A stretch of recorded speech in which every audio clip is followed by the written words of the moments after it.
Hi, hope you guys are doing well. Today we're looking at the session for The Wanderer, which is a first, so we're going to look into each individual group of tracks and see what makes them, see what makes the song.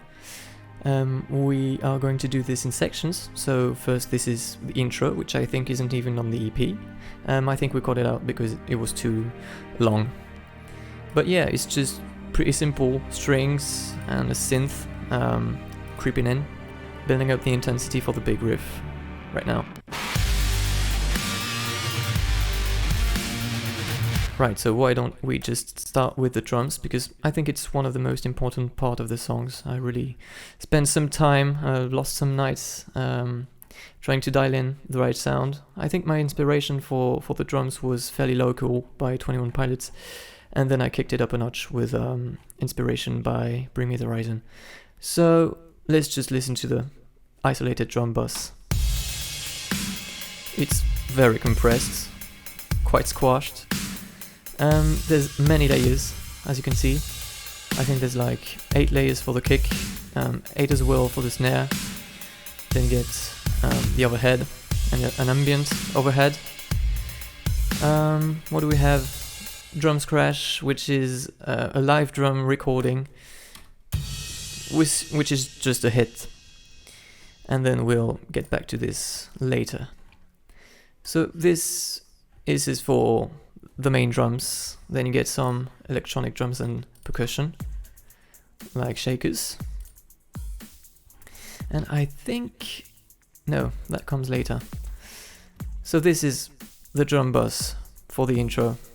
Then you get the guitars and the bass, which are very important as well in this part of the song. So the guitars go like this. It's actually a mixture of both guitars and synths. So let's have a look. What's in this?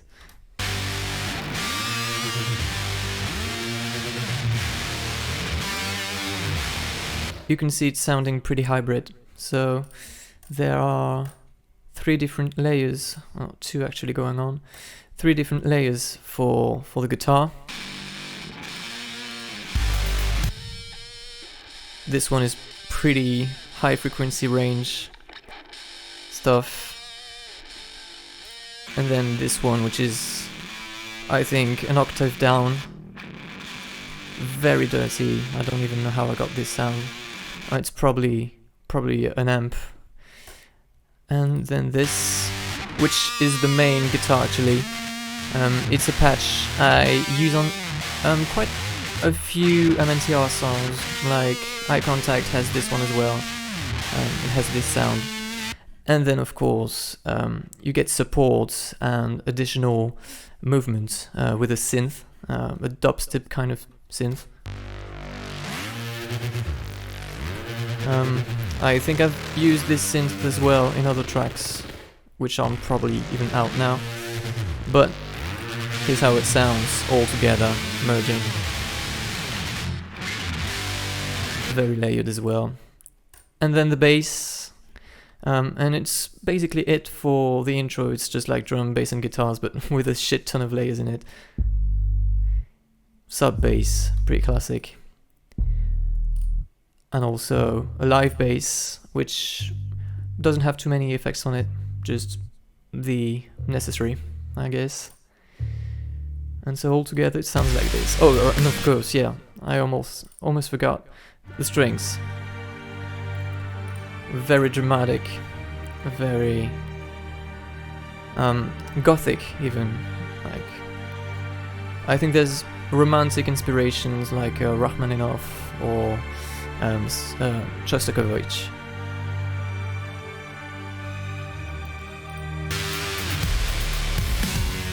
And this is for a big opening, like very dramatic right from the get-go.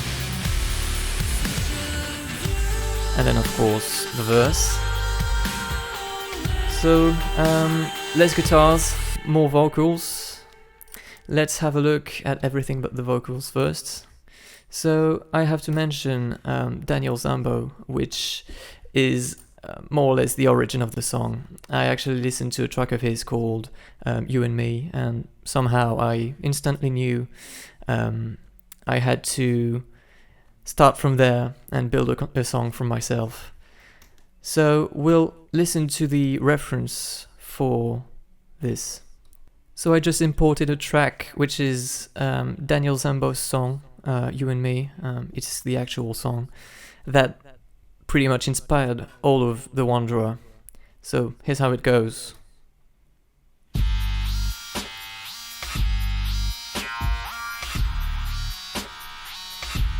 It was actually the soundtrack of a video game called Sometimes You Die, which is a pretty good game actually.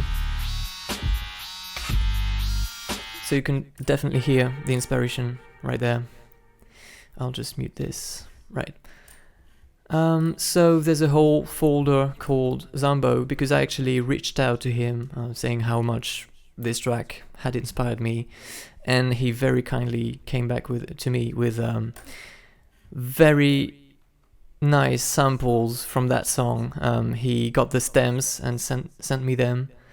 So there's a synth, there's some drums, and then another part we're going to get back at later. So here's the main synth, here's how it sounds.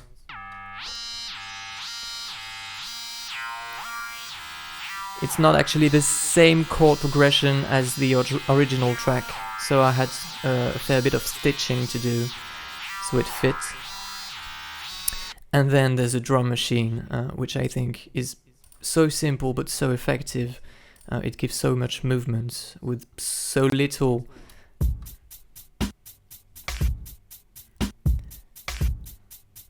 And it works perfectly in combination with the actual drums.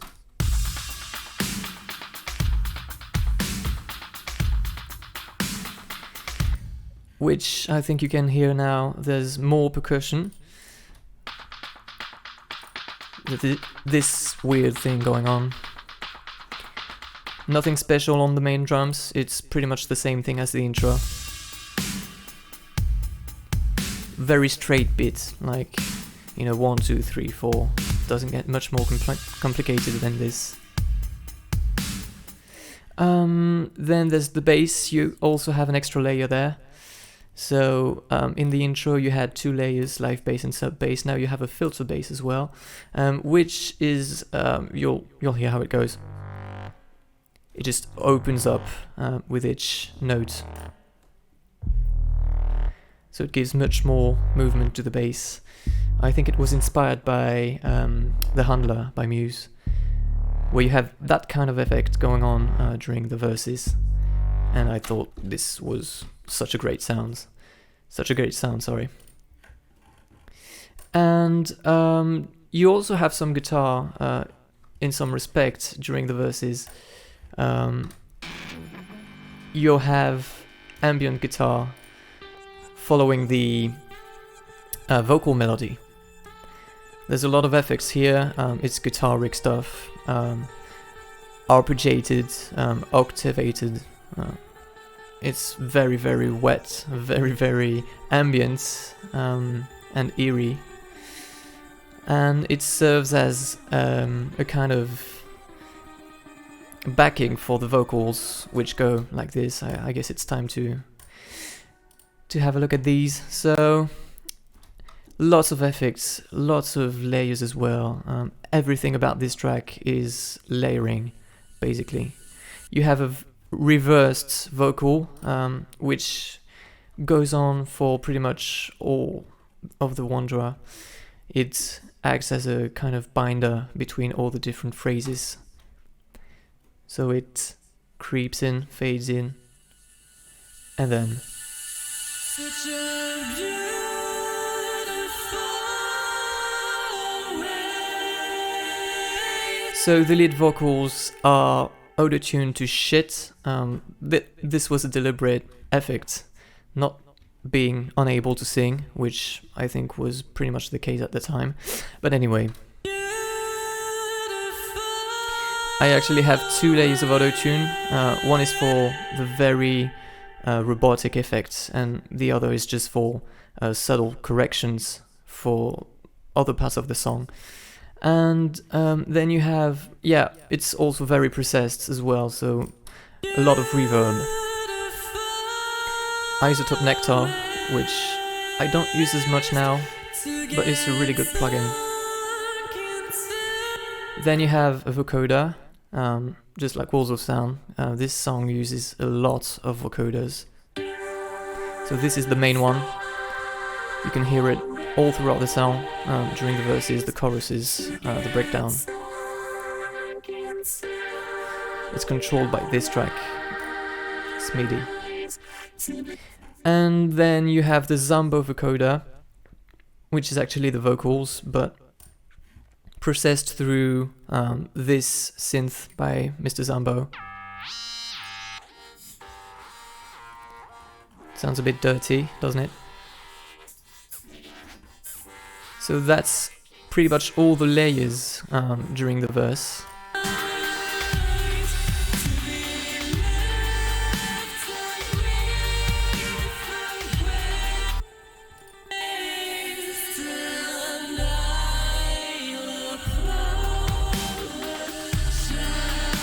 Then onto the chorus.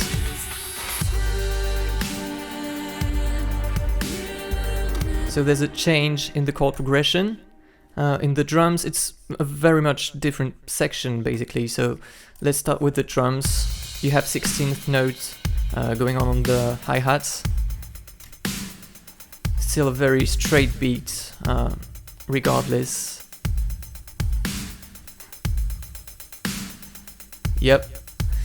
Then the bass, just basically the same thing as the verse, except it follows the new chord progression. So which goes like this. Still the ambient guitar, doing some ambient shit, I guess. And the vocals, I think there's some more stuff which we'll get back to later. But the synth is really where stuff starts happening here. So you have a pad, which I mentioned earlier, which is massive still, and some arpeggios. So it's just electric piano, a piano and an electric piano. I think this one also came from the game Sometimes You Die. Can't remember.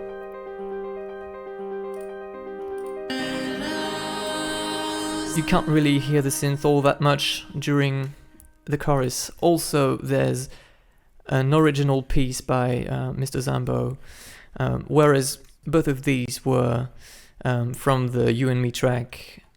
This is new. I had sent him the demo for The Wanderer, and he actually got inspired by the chorus idea. So he sent me this, which is custom made, let's say, for The Wanderer. And I thought that was genius. It gave such a creepy, eerie effect to the song. Just what it needed. He's very creative. I think he's very prolific as well, so it's very nice. Let's hear it in context with the other synth. Yep. And then finally the vocals. So I won't go into as much details on the tracks we've seen previously, but this is new. It's basically a bit crushed vocal, which follows the main vocals. I think it's a different take as well, so it doesn't, compete too much with what the main vocals are actually doing. I wanted a 21 Pilots kind of sound. Sometimes they have a kind of bit crushed effect on their vocals. Especially Doubt, I think, on Blurryface. And then you get really creepy vocoders. This one gives me the creeps. You can't really make out much of what I'm saying. I think it's 4 notes down, yeah. And then you have, it's basically the same vocoder as the main vocoder, except it's a lower formant, so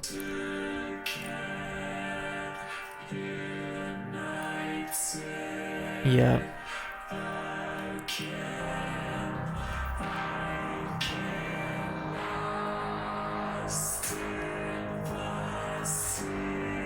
just very dark. I wanted this to be very dark.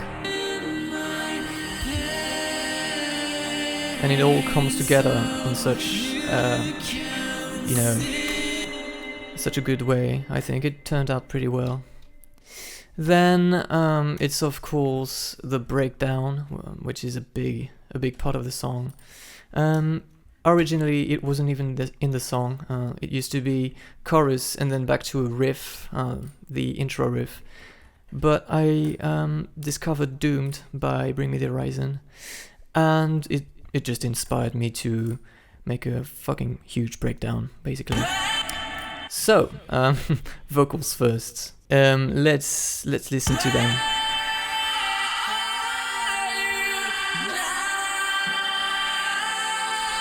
So the main vocals, it's always on the same track, which is a sin, I guess. Now I wouldn't do this the same way.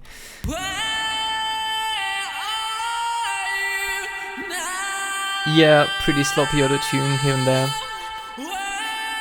Still the main vocoder. Then there's this, which helps transition into the breakdown from the chorus. It's reversed and glitched as well, so it gives a very robotic effect. Same effect as the chorus, and you get harmonies, so just low harmony.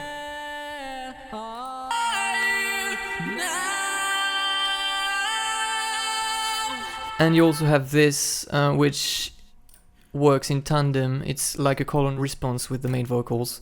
So where are you now? And this is now. So where are you now? Let's... There we go.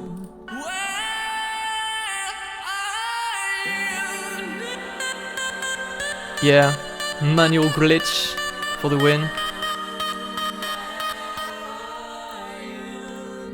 Don't know where that came from. So that's it for the breakdown vocals. They're really layered. I think this is the point where the most layers happen at the same time. Then there's the drums, which pretty much change. You transition from the hi-hats to the cymbals, the crash. Very, very big. And this is what I was talking about earlier. There's a live drum take, which is also very wet. Let's mute the effect, which is just a reverb. We recorded this and just used it as an ambient support for the main drums. And with the percussion.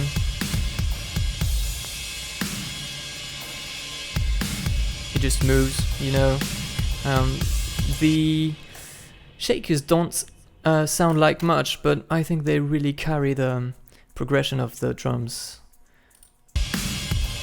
I think it would be pretty noticeable if they weren't there.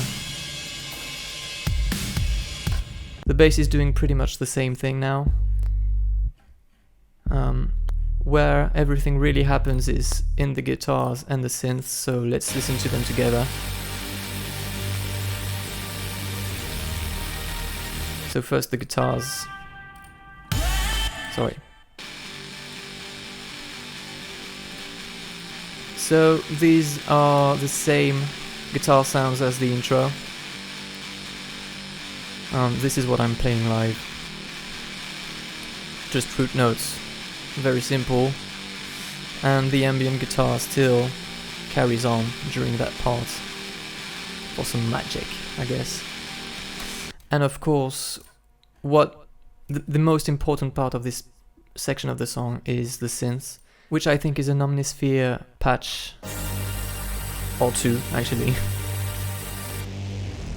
I think it's the same patch, but this one is actually doing the low notes, and this one is doing chords, big chords. And then there's the chords, which are pretty high frequency based. I didn't want them to interfere with the basses, which are already so layered. So in tandem they go like this.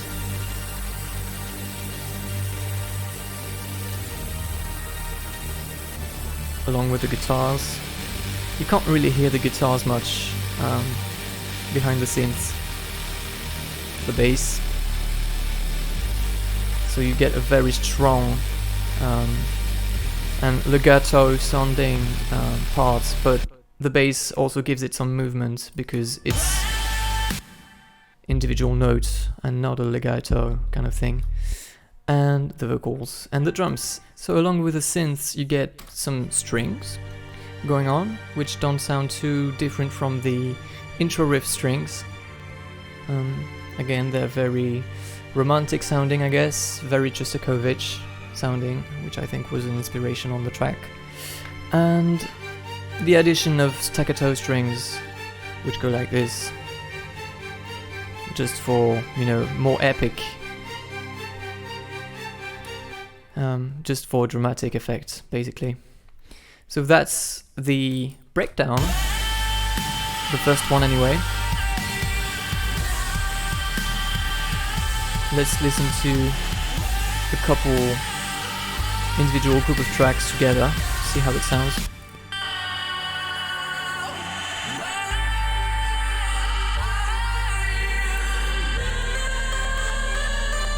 And I think this glitch vocal effect, you can't hear too much in the final version. It's buried under all the layers.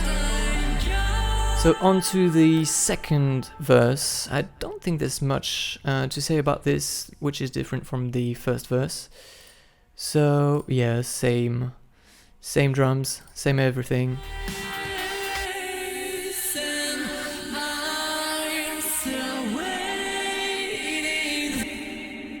So this effect on the vocals, the combination of vocoders, reverse effects, make for a vocal track that sounds very, let's say, musical. It's not about the words as much as the melody and the mood, I guess. It's not a very vocal-driven track, a very lyrically driven track.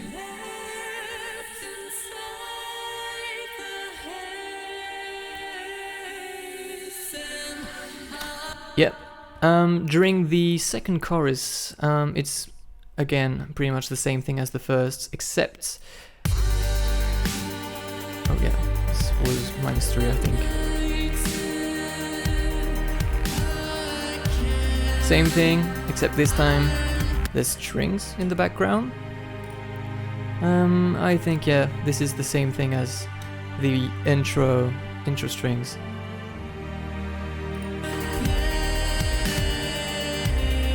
I think you can hear them now.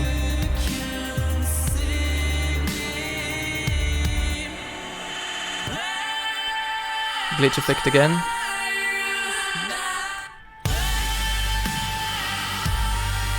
So I just found out something quite interesting.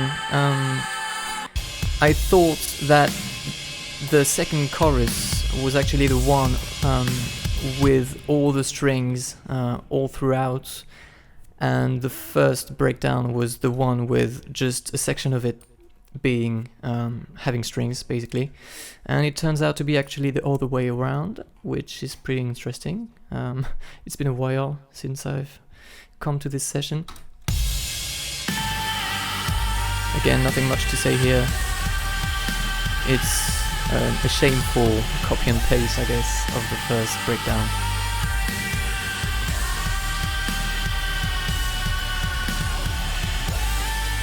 But yeah, I think now it makes sense because, you know, not having the strings for the first half of the breakdown still made it sound big. You know, you had the synths, you had everything else. But, you know, when they kick in, it's such a moment, I guess.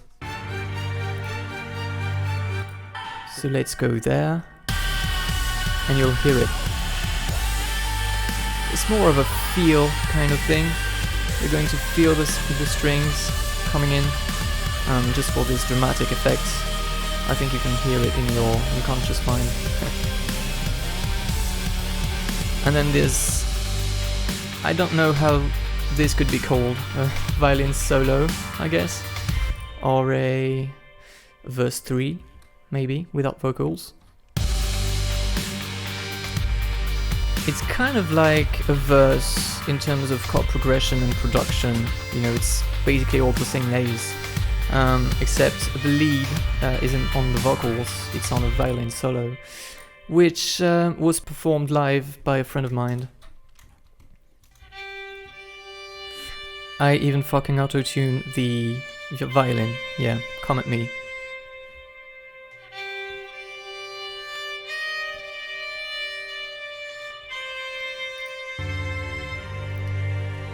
I think this is one of my favorite parts of the song, because it just, you know, with the solo it gives so much intensity and even a certain sadness to it. You know, the whole track is meant to be dramatic and epic as well, but I think this really hits the nail when it comes to being, to adding that sad touch to it.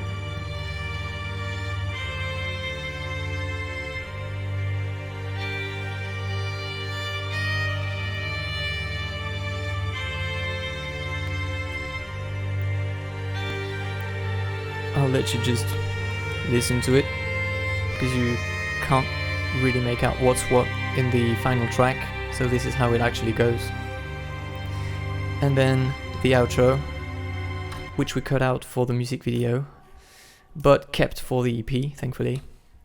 I think this is actually verse 3. It's verse 3/outro. Again, the legato strings, it's the same thing as during the choruses.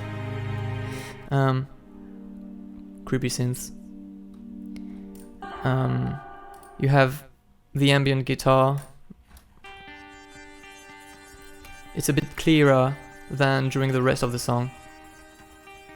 I don't think the drums are doing anything now. Oh yeah, there's some weird forest percussion.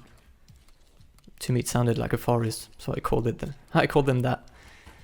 And so yeah, the outro is mainly strings and vocals. So let's have a look at the vocals. Lead vocals, which are a bit withdrawn compared to the rest of the track. And it's really about these two.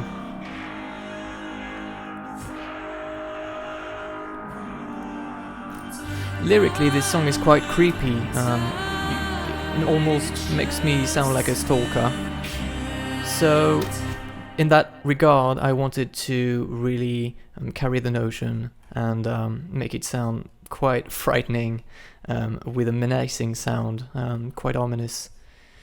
So, that's how it goes.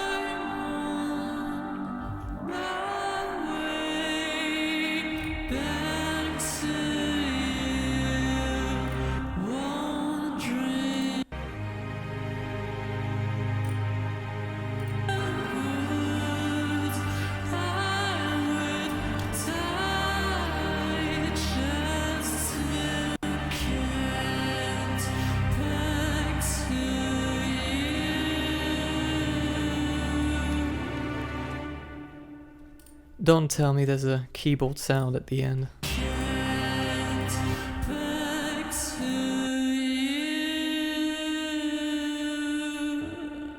Oh no, that's actually some vocal fry. Thank God. Yeah, so that's The Wanderer. That's how it was made, basically. I'm thankful there wasn't any lost tracks or anything, which is good. It's it's all about the layers, really. It's very, very layered in all regards. The drums are very layered, the bass is very layered as well for a bass. The guitars aren't really that important in the song. I think I could even perform it live without a guitar, but then I'd rely too much on the synths, so that wouldn't be fair. The synths are really the driving factor in this track. And the vocals, you know, a lot of sonic work had been done on the vocals. Because again, it has to be a mood. It has to sound creepy and worrisome.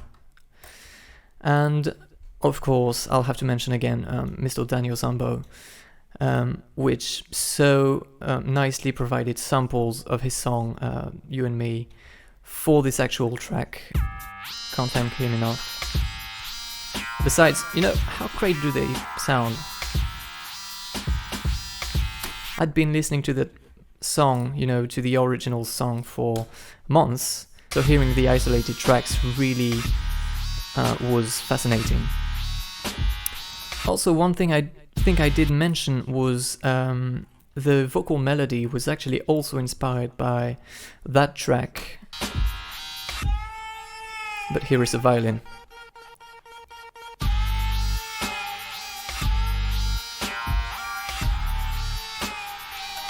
Yeah, it sounds... I think it's the breakdown that comes the closest to that melody. But the verses are also quite close. So yeah, that is how we made The Wanderer. It really came together over a long period of time. The first demos sounded terrible until I decided to revise the drums. And from then, I spent a whole night dialing in the drum sound, and then it all came together. So yeah, really hone in on the layering, the sound you want for the track. And one last thing I want to mention is this track sounds so close to the final version you can hear on the EP, because that dates back to a time where I was doing, the production, the mixing, and the mastering all in the same session, which is absolutely fucking illegal, But it worked by the skin of my teeth, so I won't go into as much detail on the mix. There are many auxiliary tracks, and the master is also quite busy. I think it's mainly busy on the Isotope Ozone, which, is a reference in terms of mastering Shane. And yeah, thank you so much for watching this breakdown. If you enjoy, don't forget to let me know so I can do many more. We have many more tracks to explore. So yeah, hope you guys enjoyed. We will see you very soon with new stuff, possibly. Bye. Cheers.